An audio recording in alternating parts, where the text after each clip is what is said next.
जेव्हा नाटक बसतं, रंगीत तालीम होते, तेव्हा तो आनंदाचा क्षण संपतो. पहिली गोष्ट तर खूप सारे पर्सनल गोष्टी मी शेअर करत नाही. प्रत्येक डिवोर्स हा वेगळा असतो. एखादी चांगली फिल्म बघितली तर बघा, ती बघा, तुम्हाला काहीतरी देऊन जाईल. कुठलीही क्रिएटिव्हिटी ही समाजाचंच प्रतीक असते. Every time a man is not the villain. जर तुम्ही रामरक्षा रोज म्हटलीत तर तुमची डिक्शन चांगली होऊ शकते, हे लोकांना माहिती आहे. मोहन काका जोशी, विक्रम काका गोखले हे माझे आयडॉल्स आहेत. जो माणूस आज चप्पल काढून तुझ्या पायावरती डोकं ठेवतो, तो कोणाला नमस्कार करतोय हे विसरू नकोस. Don't worry if you are crying. Crying doesn't make a man weak, it just means you are still alive. बाहेरून आत जातं ते शास्त्र, आतनं बाहेर येते ती कला. नमस्कार, मिरची मराठीच्या युट्यूब चॅनलवरती तुम्हा सगळ्यांचं खूप खूप स्वागत. माझं नाव आहे आरजे ज्ञानेश्वरी आणि गप्पांची मिसळच्या आजच्या भागात असे एक गेस्ट आहेत जे ह्याच्या आधी पण आमच्या मिरचीच्या प्लॅटफॉर्मवरती आलेले, ज्यांच्यासोबत मी खूप गप्पा मारलेल्या, पण तेव्हा या शोला गप्पांची मिसळ म्हटलंच जायचं नाही. सो तेव्हापासून त्यांचं असोसिएशन आहे आणि मी सांगणार आहे अजून काही गोष्टी, पण त्याआधी मला त्यांचं स्वागत करू देत. अजय पुरकर, वेलकम टू मिरची स्टुडिओज पुन्हा एकदा. Thank you so much. Thank you for calling me again on this platform. मिरचीच्या गप्पांची मिसळमध्ये थँक्यू मला बोलवल्याबद्दल. मला खूप भारी वाटतंय, कारण मला तो दिवस आठवतोय जेव्हा सुभेदार रिलीज होणार होता आणि त्याच्या आधी जे इंटरव्ह्यूज होत होते त्यावेळेला आपण पहिल्यांदा भेटलेलो. आणि त्यात सुद्धा गंमत झालेली की आधी आपण ग्रुप इंटरव्ह्यू केलेला, त्याच्यानंतर आपण 1-on-1 इंटरव्ह्यू केलेला आणि तरी सुद्धा बोलायला इतक्या गोष्टी होत्या. आणि इतकी एक अजून खास गोष्ट म्हणजे माझ्या करिअरच्या बाबतीत असं म्हणता येईल एका अर्थी, की जेव्हापासून मी इंटरव्ह्यूज आणि त्याचे रील्स आणि ह्या सगळ्या गोष्टी टाकायला लागले, त्यातलं जे रील माझं आतापर्यंत सुद्धा सगळ्यात जास्त व्ह्यूज असलेलं, ऑल्दो मला व्ह्यूजच्या चक्रामध्ये अडकायचं नाहीये, पण तरी सुद्धा it is a big thing की अनेक मिलियन्सवर असलेलं जे रील आहे, मला वाटतं 12-13 मिलियन पर्यंत ते आता पोहोचलं असेल, ते होतं अजय सरांसोबतचं. आणि ते माझ्या आयुष्यातलं पहिलं इतके मिलियन गेलेलं रील होतं. त्यामुळे मला असं झालं की वाव, हे काय झालंय माझ्यासोबत. आणि त्यानंतर सुद्धा खूप अशी माणसं होती ज्यांना आपलं ते संभाषण खूप आवडलेलं, त्यांना तुम्ही खूप आवडता, त्यामुळे तुमच्याकडनं काय गोष्टी ऐकण्यात ते इंटरेस्टेड असतात. आणि आता पुन्हा एकदा हा कमबॅक झालाय, त्यामुळे मला फार भारी वाटतंय. मला पण फार भारी वाटतंय. आणि मला त्या दिवशी तू नाटकाला आली होतीस तेव्हा तुझ्या आईनी मला सांगितलं होतं की ते रील खूप गाजलं आणि खूप लोकांना ते आवडलं. म्हणलं थँक्यू सो मच. आम्ही खूप छान गप्पा मारल्या त्या दिवशी आणि मी कायम म्हणतो तसं की तुझ्याशी गप्पा मारायला आवडतं आम्हाला, त्यामुळे मीच खूप एक्सायटेड आहे की आज वा आपण पुन्हा एकदा रेडिओ मिरचीवर. क्या बात आहे सर. खूप वेगवेगळ्या गोष्टी तुम्ही घेऊन नेहमीच येत असता, पण आता मला फार भारी वाटते कारण नाटकाबद्दल आपण बोलणार आहोत मेन गोष्ट. आणि ते नाटक मी बघितलंय, त्यामुळे माझ्याकडे खूप प्रश्न आहेत विचारण्यासाठी. पण फॉर रेफरन्स, फ्रेंड रिक्वेस्ट नावाचं नाटक सध्या रंगभूमीवर खूप गाजतंय. तुमच्या जवळच्या नाट्यगृहांमध्ये त्याचे प्रयोग होत असतील, तर ही फ्रेंड रिक्वेस्ट नेमकी कोण कोणाला पाठवतंय आणि हा काय प्रकार आहे हे सगळं आज आपल्याला कळणार आहे. कारण त्यात आणि अजय पुरकर असं नाव आम्हाला दिसतं, तर त्यांची काय भूमिका आहे आणि त्यांची नाटकामागे सुद्धा काय भूमिका आहे, कारण तुम्ही निर्मिती सुद्धा केलेली आहेत नाटकाची, हे सगळं जाणून घ्यायचंय. सगळ्यात आधी मला विचारायचं की कसं चाललंय नाटक आणि किती प्रयोग आणि ही सगळी प्रोसेस किती एन्जॉय करताय तुम्ही? नाटकाच्या बाबतीत कायम असंच असतं की पहिला प्रयोग जेव्हा होतो ना, तेव्हा ती प्रोसेस संपते आणि त्यानंतर तो व्यवसाय म्हणून आम्ही करतच असतो. म्हणजे नाटकाचा 1 झाला, 2 झाले, असे आत्तापर्यंत आम्ही 26 प्रयोग केले आणि प्रयोग सुरूच आहेत. पण रंगकर्मी म्हणून मी सांगतो, जे प्रत्येक रंगकर्मी वुड ॲग्री टू इट, की नाटक उभं राहतं जितक्या दिवसांमध्ये, ती प्रोसेस ही सगळ्यात एन्जॉयबल प्रोसेस असते. प्रत्येक वाक्य, पोझिशन, एकमेकांची केमिस्ट्री ती हळूहळू कशी वाढत जाते दिवसागणिक, जसं जसं नाटक बसत जातं तसं. सो ती प्रोसेस आहे ना, जेव्हा नाटक बसतं, रंगीत तालीम होते, तेव्हा तो आनंदाचा क्षण संपतो कलाकारांसाठी. त्याच्यानंतर जेव्हा असतं तेव्हा, जसं फार मोठे शब्द वापरतो मी कदाचित, पण त्या भूमिकेत शिरणं वगैरे, परकाया प्रवेश आणि तेवढे 3 तास. सो आपण तो जो आनंद आहे तो 3 तास घेऊ शकतो आणि इट कीप्स ऑन रिपीटिंग. कारण की नाटकाचं एक बेसिक तत्व असं आहे की तुम्ही 500वा प्रयोग करत असाल, पण प्रेक्षक पहिल्यांदाच बघतायत. त्यामुळे 500 प्रयोग जरी झाले, 1000 जरी झाले, तरी त्यांच्यासाठी हे नवीनच नाटक आहे असंच वाटलं पाहिजे. आणि तो स्किलसेट असतो किंवा असावा प्रत्येक कलाकाराचा, असं मला वाटतं. किती मस्त. आणि मी हे नाटक पाहिलंय, खूप भारी नाटक आहे, त्याबद्दल आपण भरपूर चर्चा आता करणार आहोतच. पण फ्रेंड रिक्वेस्ट म्हणजे मला एक भारी गोष्ट ही वाटली की खूप कंटेम्पररी टायटल आहे. म्हणजे एक अशी गोष्ट आहे की जी आमच्या पिढीच्या डिजिटल युगातला एक फार महत्वाचा भाग आहे. जेव्हा फेसबुक खूप जास्त वापरलं जायचं, म्हणजे मी तेव्हा मला असं वाटतं की 10वी 11वीत वगैरे असेल, जेव्हा फेसबुकचं तुमच्याकडे अकाउंट असणं वॉज द थिंग. आणि सायबर कॅफेमध्ये वगैरे जाऊन ज्यांच्या घरी कम्प्युटर नाहीये ते ऍक्सेस करणं वगैरे हा सगळा प्रकार होता. आणि ह्यानी तिला फ्रेंड रिक्वेस्ट पाठवली किंवा तिने तिला फ्रेंड रिक्वेस्ट पाठवली, तर ही फ्रेंड रिक्वेस्ट फार महत्वाचा भाग होती. आता आपल्याकडे इंस्टाग्राम आलं आणि अजून अनेक प्लॅटफॉर्म्स आले, सो आता फॉलो हे जास्त लोक करतायत एकमेकांना. पण तरी सुद्धा एक वेगळी व्यक्ती आपल्याला फ्रेंड रिक्वेस्ट पाठवते आणि रिक्वेस्ट वगैरे पाठवते आणि मग आपण ती एक्सेप्ट करतो किंवा नाही करत वगैरे, हे जे एक वेगळं फिलिंग आहे, ते सगळं हे आमच्या जनरेशनचा फार महत्वाचा भाग आहे. सो हे असं शीर्षक नाटकाचं असताना नाटकामध्ये तो कंटेम्पररीनेस असणं किती महत्वाचं वाटतं तुम्हाला? आणि इन जनरल सुद्धा आत्ताच्या नाटकांमध्ये हा कंटेम्पररी झोन असणं किती महत्वाचं वाटतं? खरं सांगायचं तर फ्रेंड रिक्वेस्ट या नाटकाच्या टायटलवरनं नाटकात काय ते काहीच कळत. हो, हा सगळ्यात मोठा प्रश्न खरं तर आमच्या समोर होता. पण म्हणलं नको, आपण त्याला कंटेम्पररी नाव देऊयात. याचं कारण असं की आत्ता फार कमी लोक अशी असतील जी सोशल मीडियावरती नसतील कुठल्याही प्लॅटफॉर्मवर, पण हे नाव असं आहे किंवा हे शब्द असे आहेत फ्रेंड रिक्वेस्ट की ते आजी आजोबांना पण माहिती आहेत. वापरत नसतील, काही आजी आजोबा खूप वापरतात, तेही मला माहिती आहे. They are always on the Facebook and they are very active, आणि which is a nice thing also. पण काही लोक आहेत ज्यांना फ्रेंड रिक्वेस्ट म्हणजे काय माहिती नाही, पण कानावर पडलेला आहे शब्द हा. कुठल्या तरी एक सोशल मीडियाची कन्सेप्ट आहे आणि एका विशिष्ट प्लॅटफॉर्मसाठी तो वापरला जातो. हे नाटक करताना म्हणलं ही रिस्क आहे की हे नाव देऊन लोकांना काहीच कळणार नाही, काय पात्र कळतील, ओके अजय पुरकर पुढे.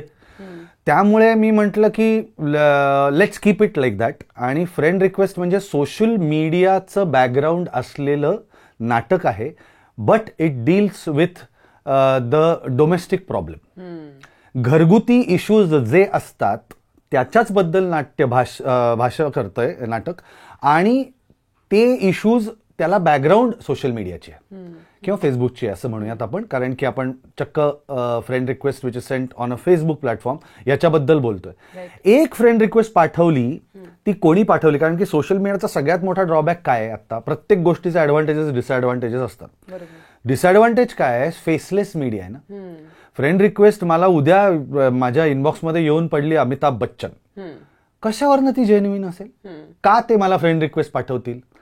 आणि त्यामुळे ही फेसलेसनेस जो आहे या सोशल मीडियाचा तो खूप डेंजरस आहे. त्यामुळे मी कायम सांगतो किंवा मी स्वतः सुद्धा I am very careful while using social media. पहिली गोष्ट तर खूप सारे पर्सनल गोष्टी मी शेअर करत नाही सोशल मीडियावरती, ते पर्पजली करत नाही, कारण की there is something called as a private life. त्यामुळे मला खूप सोशल मीडियावरती आवडत नाही. पण येस, काहीही चांगलं बघितलं, चांगलं अनुभवलं तर ते लोकांबरोबर मला नक्की शेअर करायला आवडतं, कारण की तो आनंद आहे.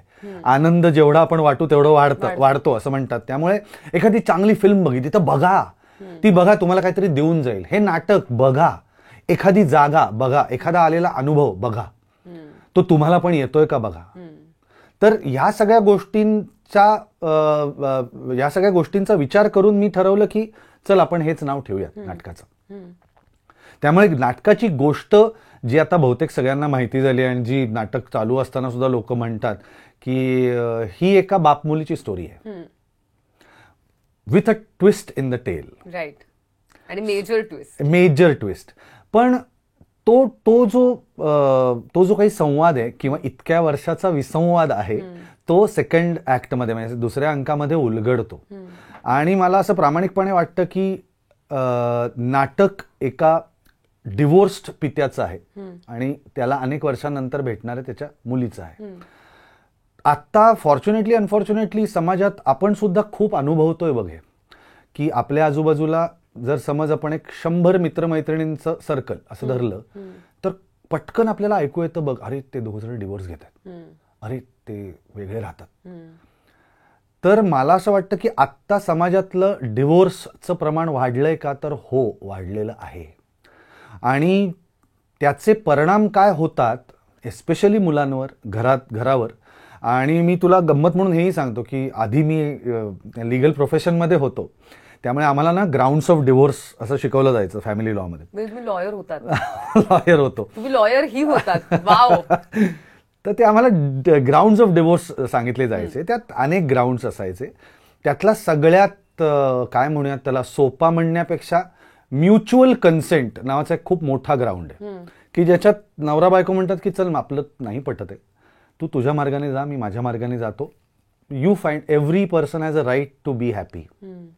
सो तू तुझ्या मार्गाने जा, बी हॅपी, मला माझ्या मार्गाने जाऊ देत. आणि ह्या म्युच्युअल कन्सेंट अंडर जर 100 डिवोर्स झाले ना, तर आय विल गॅरंटी की 100चे 100 डिवोर्सचे जे सर्कमस्टन्सेस असतात, ज्या घटना असतात, त्या वेगळ्या असतात. जरी ते म्युच्युअल कन्सेंट आहे का, I am not going in to the dark part की डोमेस्टिक व्हायलन्स, मला त्यात जायचंच नाही. पण आपण एक सेन 2 व्यक्ती आहेत जे म्हणतात की we tried but we cannot be compatible, आणि म्हणून आपण आपापले रस्ते धरूयात. हे म्युच्युअल कन्सेंटचं जरी ग्राउंड असलं तरी प्रत्येक डिवोर्स हा वेगळा असतो. प्रत्येक डिवोर्सची सिच्युएशन वेगळी असते आणि परिस्थिती वेगळी असते आणि त्यात घडणाऱ्या घटना वेगळ्या असतात. त्याचा टाइम स्पॅन सुद्धा वेगळा असतो. म्युच्युअल कन्सेंट काही लोक 2 वर्षात घेतात. I know a few people who have taken divorce after 14 years also. घटना वाईट आहे, पण ती कशी हँडल करावी हे ज्याच्या त्याच्यावरती अवलंबून असतं. त्याची धग किती कमी करता येईल, त्याचा कमीत कमी परिणाम आपल्या मुलांवर कसा होता, किंवा त्याचा कमीत कमी परिणाम, वाईट परिणाम आपल्या मुलांवर कसा होऊ नये, ह्याचा विचार प्रत्येकाने करावा असं मला वाटतं. आणि म्हणून मी म्हटलं की नाटकाची गोष्ट अशा काय होतं माहितीये का, मराठी नाटकामध्ये 2 तट पडतात स्ट्रेट अवे. कुठलीही नाटकं घेतलीस तरी एक नाटक आहे जे मुलांसाठी असतं, फॉर एक्झाम्पल अलबत्या गलबत्या. Okay, so the audience is kids. आणि दुसरी जी नाटकं आहेत ना, त्याला अनफॉर्च्युनेटली काय होतं की 55-60 प्लसचा ऑडियन्स असतो. हा जो 35 ते 55 वयोगट आहे ना, यांना एकतर नाटक बघायला आवडत नाही, वेळ नाही, रिलेट होत नाही. तर मला असं कुठेतरी वाटतं की हे नाटक रिलेट होईल, कारण हेच बरोबर जो एज ग्रुप आहे ना, हाच 35 ते 55 हा जो एज ग्रुप आहे ना, इथेच मेजर प्रॉब्लेम्स घडतात आयुष्यातले. कारण त्यात लोक खूप बिझी असतात, त्यांची टार्गेट्स वेगळी असतात आणि त्यांचं रस्ते बदलण्याचे चान्सेस वेगळे असतात. तर तिथनं कुठेतरी फाटेफूट. आणि मला असं वाटतं म्हणून 35 ते 55 ह्या वयोगटातल्या लोकांसाठी जर काही असेल तर ते फ्रेंड रिक्वेस्ट आहे.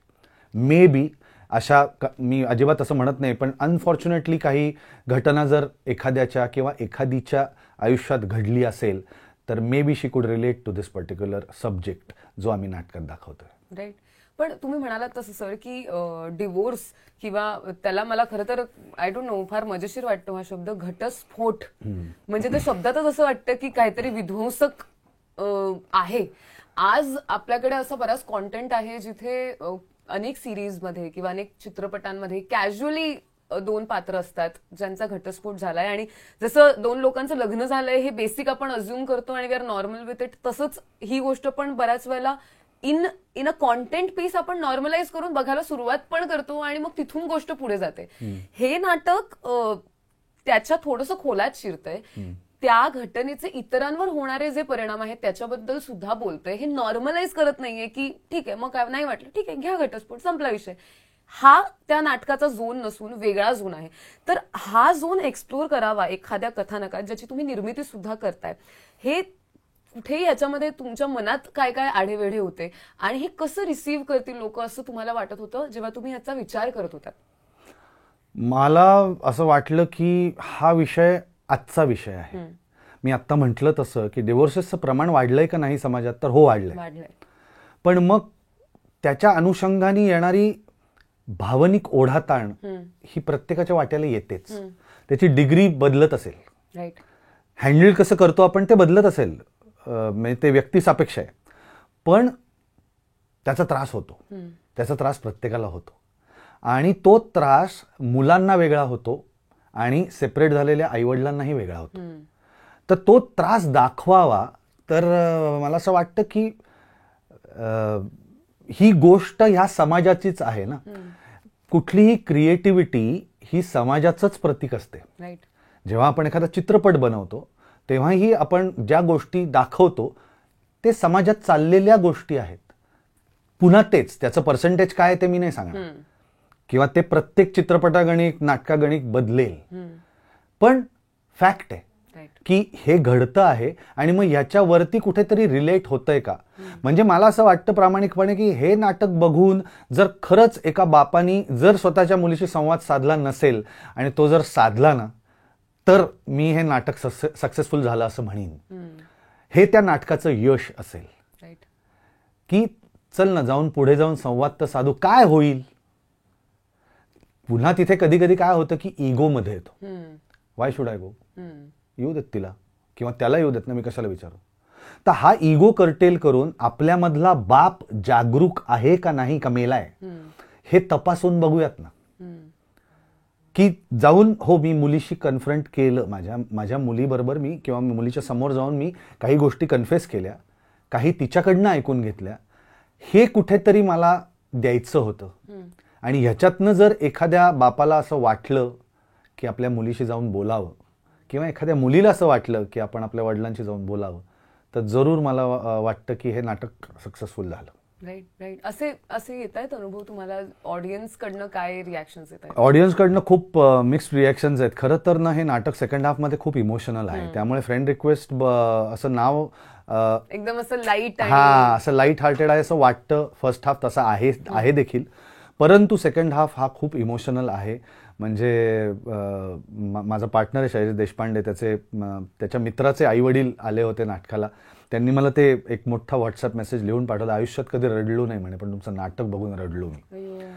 त्यानंतर एक साऊथ इंडियन ग्रस्त आहे, ती क्लिप त्यांच्या रिॲक्शनची खूप व्हायरल पण झाली होती, की त्यांना मराठी नाटक पाहायचं होतं. त्यामुळे त्यांनी त्यांच्या एका मित्राला सांगितलं की मला प्लीज मराठी नाटक दाखवशील का.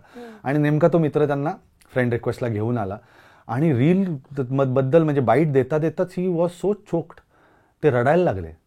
तर मी म्हटलं तसं ना की अनफॉर्च्युनेट असेल, पण त्या माणसाच्या आयुष्यात कधीतरी ही अशी घटना घडली असेल की ज्याच्यामुळे त्यांचं मन उचंबळून आलं, त्यांना भावनाप्रधान झाले इतके ते. तर मला असं वाटतं की इथे नाटक टच करतं कोणाला तरी. म्हणजे मला नाही वाटत ते थिएटरमध्ये नाटक संपल्यानंतर असं कोणीही असेल की जे डोळे पुसत नसतील. बरोबर. इमोशनल नाटक आहे, त्यामुळे सिरियस म्हणण्यासाठी येस, हा विषय सिरियस आहेच आहे आणि तो सिरियस पद्धतीनेच पोचवलाय. त्यामुळे त्याचा सिरियसनेस ठेवण्याचा आम्हीही प्रयत्न करतो.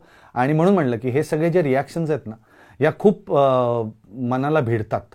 जेव्हा न रडणारा माणूस रडायला लागतो ना, तेव्हा ती कलाकृती कुठेतरी त्याच्या मनाला, हृदयाला भिडते असं वाटतं. 100%. आणि मी हा अनुभव स्वतः सुद्धा घेतलाय. कारण मला असं वाटतं तो जो दुसरा अंक आहे नाटकाचा, तो जसा जसा पुढे जातो, आणि सगळ्यात सुंदर गोष्ट म्हणजे मी आता या इंटरव्ह्यूच्या किंवा या गप्पांच्या पुढच्या भागाकडे येताना या नाटकाच्या निमित्ताने मला ज्या काही थीम्स जाणवल्या त्याच्याबद्दल थोडंसं बोलणार आहे. जसं की एक गोष्ट मला फार आवडली दुसऱ्या अंकात, की त्या वडिलांचा आणि त्या मुलीचा किंवा दोन पात्रांचा लांबच्या लांब त्यांच्यात बोलणं आहे, त्यांच्यात संवाद आहे. ते एकमेकांचं ऐकतायत, रिॲक्ट करतायत, बोलतायत. अशा खूप कमी फिल्म्स सुद्धा असतात ज्या इतक्या बोलक्या असतात, ज्या दोनच पात्र आहेत आणि त्यांचं कॉन्व्हर्सेशन चाललंय, आणि ते कॉन्व्हर्सेशन त्याच्यात इतकी ताकद असते की ते तुम्हाला खिळवून ठेवेल. तिथे काही ऍक्शन होत नाहीये, काही ड्रामा होत नाहीये, काही गाणं आलं नाहीये, काही तिसरी व्यक्तीने एंटर केलं नाहीये. फक्त ती दोन माणसं बोलतायत आणि तुम्ही इतके पूर्ण तुमचं लक्ष देऊन त्या दोन माणसांकडे बघताय. हे दुसऱ्या अंकामध्ये त्या नाटकाच्या होतं. हा संवाद किंवा हे संभाषण त्यांच्यातलं दाखवणं was it a conscious choice सगळ्यात आधी. आणि ह्याच्यातून मला तरी जाताना असं मिळालं की यार ऍक्च्युली आपण इतकं विस्तृत एखाद्या आपल्या जवळच्या व्यक्तीशी शेवटचं कधी बोललो. सो ऍज अ पर्सन तुम्हाला असं वाटतं का की बोलणं कुठेतरी थोडंसं मिसआउट व्हायला लागलंय आणि ते कुठेतरी या नाटकातून सापडेल? नक्कीच सापडेल. कारण की काय होतं माहितीये का, फोन नावाचं जे यंत्र आपल्या हातात आलंय ना, त्याच्यामुळे आपल्याला वाटतं की संवाद is limited to the phone that we have in our hands. आणि त्याच्यातनं येणारं जे काही आहे, म्हणजे for example messages, yes, and on any platform, मग तो व्हॉट्सअप असेल, नाही तर फेसबुक मेसेंजर असेल, व्हॉट एव्हर, आपण त्याच्यावरती कम्युनिकेट झालो की आपण कम्युनिकेट झालो असं आपल्याला वाटतं, पण तसं नसतं. जेव्हा माणूस समोर बसलाय तेव्हा मी तुझ्या चेहऱ्याकडे आता बघतोय, मी तुझ्या डोळ्यातले भाव बघतोय. माझ्या एखाद्या वाक्यावरती तुझ्या चेहऱ्यात होणारा बदल मला दिसतोय, हे सगळं माणूस म्हणून आपण एकमेकांशी बोललं पाहिजे आणि जाणून घेतलं पाहिजे. जे मिसिंग आहे नक्कीच आहे. म्हणून आपण म्हणतो ना की चल ना भेटूयात, हे नाही न होत. आपण भेटूयात म्हणजे let's meet for dinner, let's meet for party, let's meet for maybe a trek or a trip, इथपर्यंत लिमिट झालं. काही नाही ज्ञानेश्वरी ये, तू आपण चहा पिऊयात, कॉफी पिऊयात, काही नाही गप्पा मारूयात, कसं चाललंय आयुष्य, काय करते सध्या नवीन. बॉडी लँग्वेज, चेहरा, डोळे खूप काही बोलतं माणसाचं, पण आपल्याला तो वेळ आहे का त्या माणसाला द्यायला. तो सीन नाटकातला सगळ्यात मोठा सीन आहे, अर्धा तासाचा सीन आहे, पण तो एका वडिलांचा आणि मुलीचा संवाद आहे. एका बाईनी तर आतमध्ये येऊन शी वॉज व्हेरी इमोशनल आणि त्या म्हटल्या ना घरात घडतं असं वाटलं मला. घडत असेल, you never know what happens behind close doors. तर मला असं वाटतं की हा कुठेतरी आरसा आहे, पण आम्ही त्यातलं चांगलं, म्हणजे मी म्हणतो ना की त्या नाटकातनं हा सीन खूप महत्वाचा आहे. त्या नाटकातला जर तो सीन काढला तर नाटकात काही नाही आहे.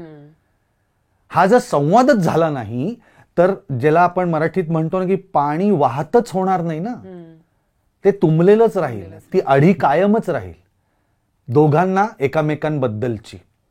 आणि ती जर कायम राहिली तर मग कसा तो तिढाच सुटणार नाही. बोलल्याने सुटतं, हेच त्या सीन मागचं गणित होतं.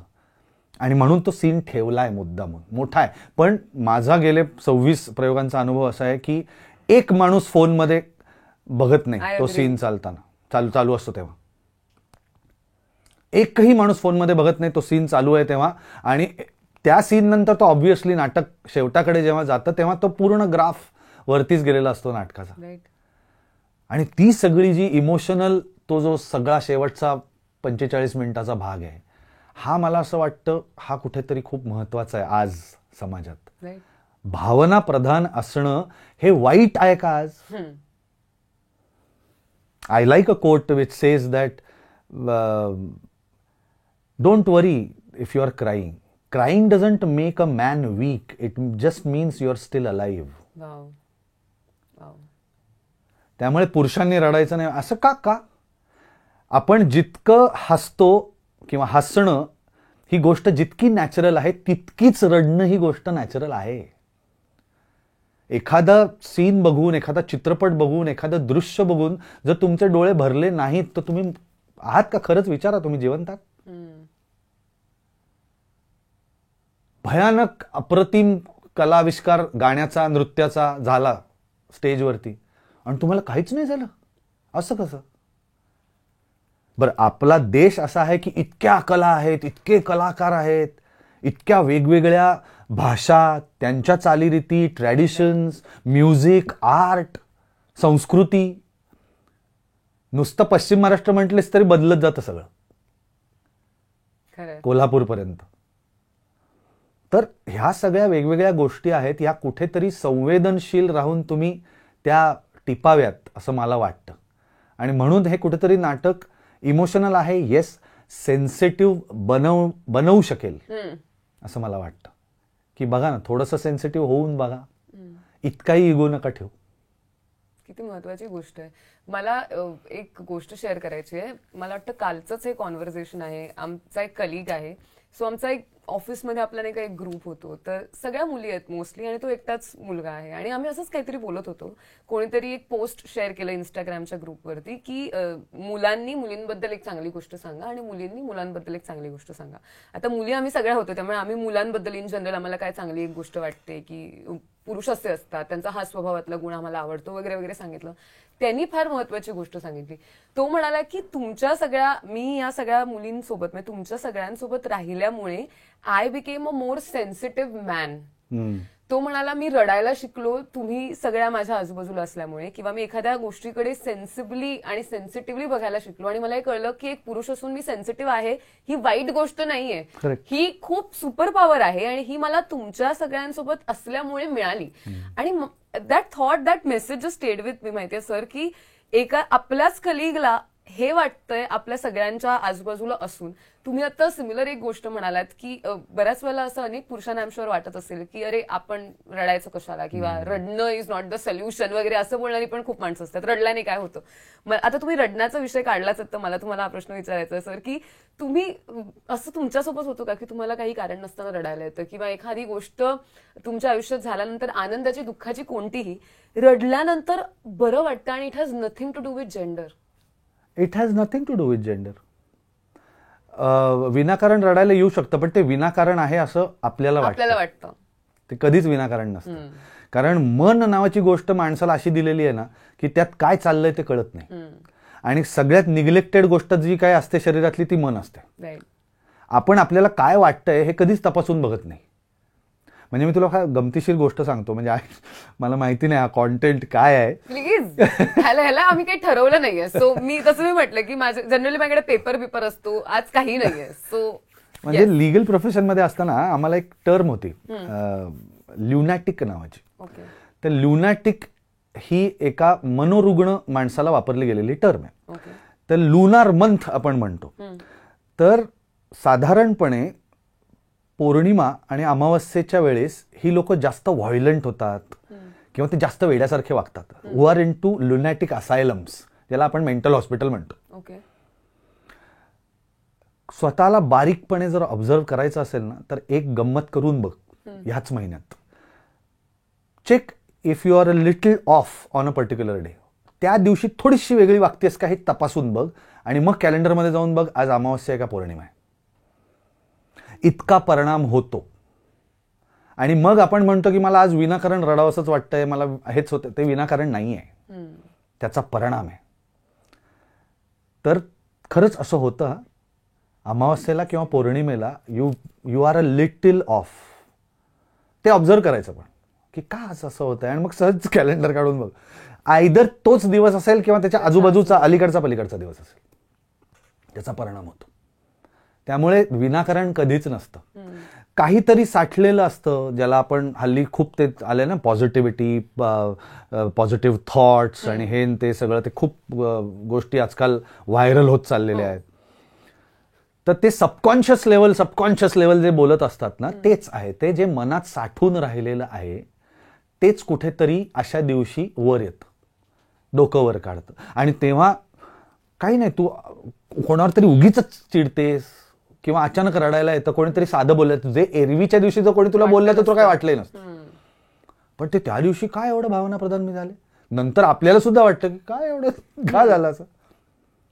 पण ते होतं, ते त्या दिवशीच आहे आणि ते घडणार असतं. त्यामुळे होतं असं. विनाकारण हसणं, विनाकारण रडणं हे विनाकारण आपण म्हणतो, ते विनाकारण कधीच नसतं. आणि मला फार भारी वाटतं की या निमित्ताने आपण ही गोष्ट सुद्धा पुन्हा अंडरलाईन केली आहे की जसं तुम्ही मगाशी म्हणालात तसं की या नाटकात सुद्धा त्या वडिलांच्या डोळ्यात सुद्धा पाणी येतं आणि एक it is normal for men to cry. Yes. आणि मुलगी आहे ना ती. आणि त्या नाटकात सुद्धा एक डायलॉग आहे की मुलीचं आणि वडिलांचं नातं हे वेगळंच असतं. ते रक्तापेक्षा जास्त मनाचं असतं. त्यामुळे मुलीला काही झालं तर बाप जास्त व्याकुळ होतो. तर ती भावना मुलीमध्ये आणि वडिलांमध्ये आहे असं समजावं. तर ते खूप आहे. जसं माझी मुलगी सई, आमच्यात खूप ते बॉन्डिंग आहे. म्हणजे आम्ही 15 दिवसातनं एकदा लंच डिनर कधीतरी एकदा दोघंच जण जातो आणि कधीतरी गंमत म्हणून ड्राईव्हला जातो निघून. तिला आवडतं तो वेळ एकत्र घालवणं माझ्याबरोबर. तर ते वडील आणि मुलीचं बॉन्डिंग आहे. बऱ्याचशा वेळा ती काहीतरी न सांगता सुद्धा मी तिला विचारतो, सई काय असं असं झालंय का. तर ते जे मनाचं नातं आहे ना ते आहे. ते वडिलांमध्ये आणि मुलीमध्ये पाहिजेच. राईट. आणि खूप महत्वाचं आहे. मला अजून एक थीम या नाटकामधली फार इंटरेस्टिंग वाटते की बऱ्याच वेळेला आपण डिवोर्स हा विषय जर कन्सिडर केला तर फिमेल पर्स्पेक्टिव्हनी आपल्याला नॅरेटिव्ह सांगणाऱ्या अनेक गोष्टी असतात. पण या नाटकामधनं आपल्याला कुठेतरी मेल पर्स्पेक्टिव्हनी सुद्धा काही गोष्टी डिस्कवर होतात. तर पुन्हा एकदा was that also a conscious choice. आणि हे करताना तुम्हाला ते कॅरेक्टर साकारताना माणूस म्हणून अशा काय काय गोष्टी तुम्हालाही नव्याने समजत होत्या जेव्हा तुम्ही एका मेल पर्स्पेक्टिव्हने या सगळ्या गोष्टींकडे ह्या गोष्टी दाखवण्याचा प्रयत्न करताय. मला सातत्याने नाटक करताना, म्हणजे जेव्हा नाटक बसत होतं तेव्हा आणि प्रयोगागणिक, मला असं जाणवायला लागलंय की हा संबंधच खूप नाजूक आहे वडिलांचा आणि मुलीचा. आणि जसं जसं आपण ते प्रयोग करत जातो तसं तसे आपण त्या भूमिकेशी अजून अजून तादात्म्य येत जातं. आणि माधव सहस्रबुद्धे साकारताना मला खूप अवघड होता खरं हा रोल. कारण ह्याच्या आधी तू म्हणलीस तसं Subhedar, Pavankhind, very strong characters, very aggressive characters, warrior characters. हा एका कंपनीचा सीईओ आहे, HR हेड आहे. त्यामुळे काही नाही, हा बँड्रामध्ये 22व्या मजल्यावरती याचा एक छान फ्लॅट आहे. He is very well off नाव. पण व्हेन ही गॉट डिवोर्स्ड, तो आणि त्याच्या बायकोमध्ये आर्थिक तफावतच इतकी होती की त्याला ते सगळं झेलावं लागलं. त्याच्यानंतर he has grown to this stage. तेव्हा त्याच्या आयुष्यातनं सगळ्यात हरवलेली गोष्ट काय, तर माझी मुलगी माझ्याबरोबर नाही. आणि माझ्या बायकोनी ते होऊ दिलं नाही, माझ्या मुलीला माझ्याबरोबर ठेवलं नाही किंवा संपर्कात राहू दिलं नाही. ही एखादी गोष्ट असू शकते पुरुषाची. म्हणजे every time a man is not the villain, आणि every time I am not saying की the woman is always the villain. I am very very specific. परिस्थिती कारणीभूत असते. कुठलाही माणूस 100% चांगला आणि वाईट नसतो. I believe in that. परिस्थिती त्याला त्यावेळेस ते कसं वागायला भाग पाडते त्याच्यावरती खूप अवलंबून आहे. त्यामुळे मेल पर्स्पेक्टिव्ह म्हणण्यापेक्षा आपण हे नाटक परिस्थितीवर भाष्य करतो असं म्हणूयात, की त्या काळातली ती परिस्थितीच तशी होती दोघांमधली. तिसरा आउटकमच नव्हता, हेच होणार होतं. म्हणून म्हणलं की एखादी गोष्ट घडते तेव्हा आपण त्याला कारण देतो आणि परिस्थिती हे एक लेबल लावलं जातं खरं सांगायचं तर. बट मला थोडंसं त्याच्यात अजून वेगळं सांगावं असं वाटतं. म्हणजे 2 गोष्टी, एकतर प्रेम आणि दुसरी गोष्ट आहे की I am a very proud Hindu. तर कर्मयोगावरती विश्वास आहे आपला आणि तसाच पुनर्जन्मावरती पण विश्वास आहे. तर एखादी गोष्ट जेव्हा घडते ना, माझ्याकडे एक फार एक सुंदर क्लिप होते. डॉक्टर ईश्वर पुरी म्हणून आहेत. He was giving lecture to some westerners on Hindu philosophy. आणि ते म्हणले की Hindu philosophy is based on 4 pillars. Number 1, ते म्हणाले की जी गोष्ट जेव्हा व्हायची असते, घडायची असते, तेव्हाच ती घडते. त्याच्या आधीही घडत नाही, नंतरही घडत नाही, ज्याला आपण योग नाही योग असं म्हणतो. तेव्हाच ती घडते. Number 1. Number 2, don't carry guilt, don't carry regret. जे घडलं ते सोडून द्या, त्याचा गिल्ट किंवा रिग्रेट घेऊ नका, कारण की ते तसंच घडणार होतं. ते तसंच घडणार होतं. तुम्ही काहीही करू शकणार नव्हतात त्याच्यासाठी. त्यामुळे मी असं करायला पाहिजे होतं, मी असं वागलो असतो तर हे झालं, ते तसंच होणार होतं. So don't carry guilt, don't carry regret. तिसरं, कुठलाही माणूस जो आयुष्यात तुमच्या येतो तो माणूस कुठल्या तरी कारणासाठी येतो. You don't meet anyone without a reason. तो माणूस तुला काहीतरी शिकवण्यासाठी आलेला आहे, तुला काहीतरी लेसन देण्यासाठी आलेला आहे, तुझ्याकडनं पैसे काढून घेण्यासाठी आलेला आहे, तुला मनस्ताप देण्यासाठी आलेला आहे, तुझे 4 क्षण आनंदी करण्यासाठी आलेला आहे. परत तो माणूस दिसलाही नाही तुला. पण प्रत्येक माणसाचं तुझ्याशी काहीतरी कनेक्शन आहे. ह्या आयुष्यात नाही, आधीच्या आयुष्यात.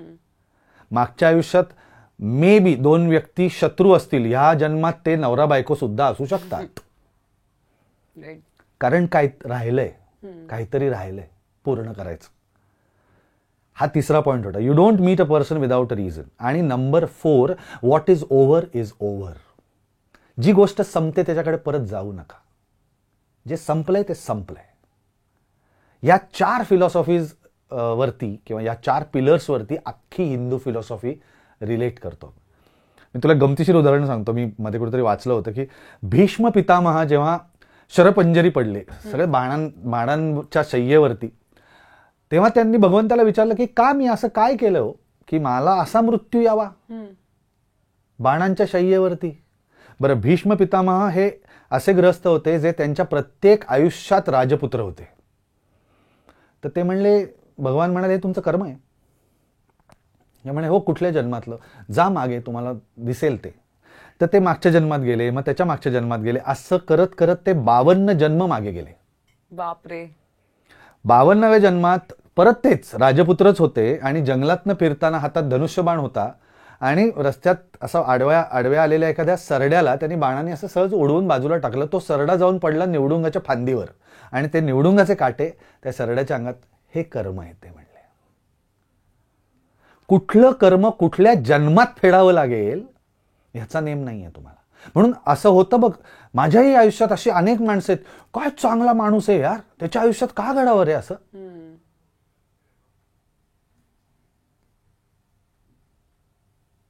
माझा एक मित्र आहे, he lost his 10-year-old son, then he lost his wife at the age of 38 का 40. का व्हावं? अत्यंत उत्तम माणूस आहे, अत्यंत मदत करणारा माणूस आहे, अत्यंत हुशार माणूस आहे. असं होतं बघ आपल्या आजूबाजूला. का रे त्याच्याच बाबतीत असं का घडलं? या जन्मातलं नाही आहे ना बाबा. आपण बघतो की दुर्दैवाने एखाद्याला खूप म्हणजे खरंच I feel really bad, so unfortunate that लोकांना मेंटली हँडिकॅप मुलं होतात. त्या आईवडिलांकडे बघितल्यावर वाटतं काय माणसं आहेत यारी, का त्यांच्या नशिबी असं आलं, का त्यांना एक छान गुणवंत मुलगा किंवा मुलगी नाही पदरात टाकली देवानी. ह्या जन्मातलं नाही आहे ना ते. हा, ते ह्या जन्मात पुण्य कमवत आहेत जे पुढे उपयोग येईल, पण ते आधीच आहे ते कुठेतरी कम्प्लीट करायला लागतं ना सर्कल. ते कम्प्लिशन आहे. म्हणजे मला कायम असं मला विचार पडायचा तेव्हा की पण हे सगळं वाचल्यानंतर मला ते सगळं चित्र क्लिअर झालं की अच्छा असं आहे. कारण आपल्याला खूप वाईट वाटतं बघ की एखादा चांगला माणूस आहे आणि चांगल्या माणसाच्या आयुष्यात वाईट घडलं की आपल्याला वाईट वाटतं, पण त्याचा आपण विचार नाही करत. तर त्याची उत्तरं मला मिळाली की ह्या आयुष्यातलंच नाहीये रे ते, सो डोंट वरी. माझे खूप चांगले आमचे फॅमिली फ्रेंड्स आहेत, अत्यंत परोपकारी, सगळ्यांना मदत करणारे. 30व्या वर्षी मुलगा गेला. का? पुत्रशोक तर कोणालाही नसावा.